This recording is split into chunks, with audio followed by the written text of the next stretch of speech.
손목이 보내는 신호 혹시 그냥 지나치고 계신가요? 욱신거리고 저리고 또 시큰거리기까지 하는 이 손목 통증. 오늘은요, 그 다양한 증상들 속에 대체 어떤 원인이 숨어 있는지 명쾌하게 한번 파헤쳐 보겠습니다. 여러분의 손목 통증 어떤 느낌이세요? 찌릿찌릿 전기가 오는 것 같나요? 아니면 뭔가 묵직하게 짓누르는 느낌인가요?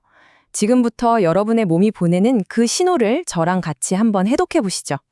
첫 번째 단서는 바로 저림하고 감각 이상입니다. 꼭 전기가 통하는 것 같은 이런 찌릿한 느낌은요, 대부분 신경에 문제가 생겼을 때 나타나는 신호거든요. 그럼 어떤 신경 문제들이 있는지 한번 자세히 들여다볼까요? 아마 가장 흔한 신경 문제일 거예요.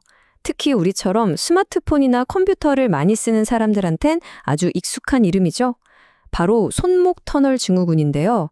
주로 엄지, 검지, 중지 이쪽 손가락들이 저린 게 특징이고요. 특히 밤에 통증이 심해져서 자다가 깨서 막 손을 털어보신 경험 혹시 있으세요? 그렇다면 이걸 한번 의심해 볼 수 있습니다. 이게 정말 흥미로운 지점인데요.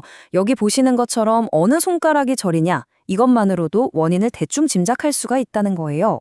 만약에 엄지 쪽에 저리다, 그러면 정중신경 문제, 즉 손목 터널 증후군일 확률이 높고요. 반대로 새끼손가락 쪽이 저리다, 그러면 자전거 핸들 같은 것에 오래 눌려서 생기기 쉬운 자신경 문제, 가용관 증후군을 생각해 볼 수 있는 거죠. 그런데 만약에 손바닥이 아니라 손등, 그것도 엄지 쪽 감각이 좀 이상하다면 어떨까요? 이건 또 다른 신경이 눌려서 생기는 문제일 수 있어요. 바텐베르크 증후군이라고 하는데 상대적으로 그렇게 흔한 케이스는 아닙니다. 자, 이제 두 번째 단서로 넘어가 볼게요. 바로 욱신거림하고 통증입니다. 이런 종류의 통증은 보통 힘줄이나 관절을 너무 많이 써서, 즉 과사용 때문에 생기는 경우가 아주 많습니다. 혹시 엄지손가락을 움직일 때마다 손목의 특정 부위가 콕콕 쑤시거나 아프신가요? 이 질문에 나 그런데? 하고 고개를 끄덕이셨다면 다음 내용을 꼭 주목해 주세요. 네, 그건 듀케르뱅 건초염일 가능성이 아주 높습니다. 아기를 안거나 무거운 프라이팬을 드는 것처럼 엄지를 반복적으로 쓸 때 손목의 엄지 쪽 힘줄에 염증이 생기는 질환이죠. 흔히 말하는 산후 손목 통증의 주범이기도 합니다. 이번에는 아픈 위치를 한번 바꿔볼게요. 손목의 반대편, 그러니까 새끼손가락 쪽 통증은 또 다른 원인을 알려주는 신호입니다. 이건 손목 안에서 쿠션 역할을 하는 아주 중요한 구조물, 삼각섬 연골 복합체, 줄여서 TFCC라고 하는데요. 이 TFCC 손상일 수 있어요. 병뚜껑을 비틀었다거나 팔굽혀펴기처럼 손으로 체중을 지탱할 때 통증이 확 심해지는 게 특징입니다. 넘어지는 건 흔한 일이지만 그 후에 계속되는 손목 통증은 그냥 가볍게 넘기면 정말 안 됩니다. 왜냐하면 우리가 종종 놓치기 쉬운 골절이 그 안에 숨어 있을 수 있거든요. 여기서 진짜 결정적인 포인트가 바로 이겁니다. 손목에 있는 손배뼈라는 뼈가 부러진 건데요. 이게 처음 찍는 엑스레이에서는 잘 안 보일 수가 있다는 거예요. 그래서 통증이 계속된다면 반드시 다시 한번 확인하는 게 아주 중요합니다. 자, 세 번째 단서입니다. 손목에서 딸깍 하는 소리가 나거나 뭔가 걸리는 느낌이 드는 것. 이건 말이죠, 우리 손목이라는 기계의 움직임에 뭔가 문제가 생겼다는 신호일 수 있습니다. 가장 대표적인 게 바로 방아쇠 수지입니다.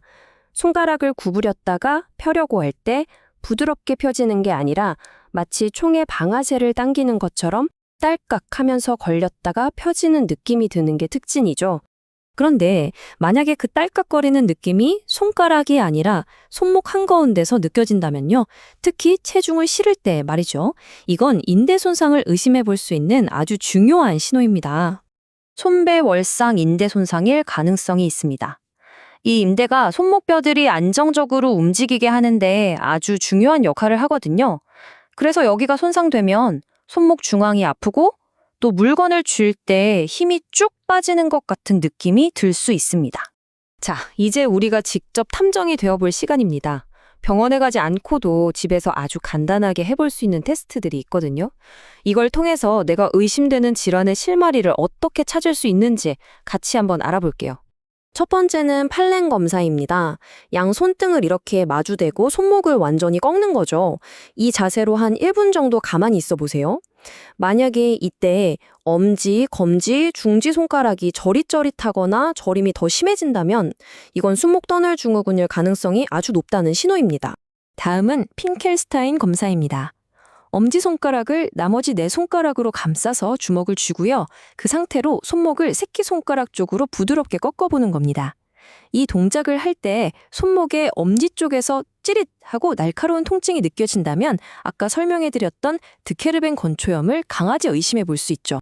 바로 이 표가 오늘의 핵심 요약본이라고 할 수 있겠네요. 각 검사법이 어떤 질환을 가리키는지 한눈에 깍 보이죠?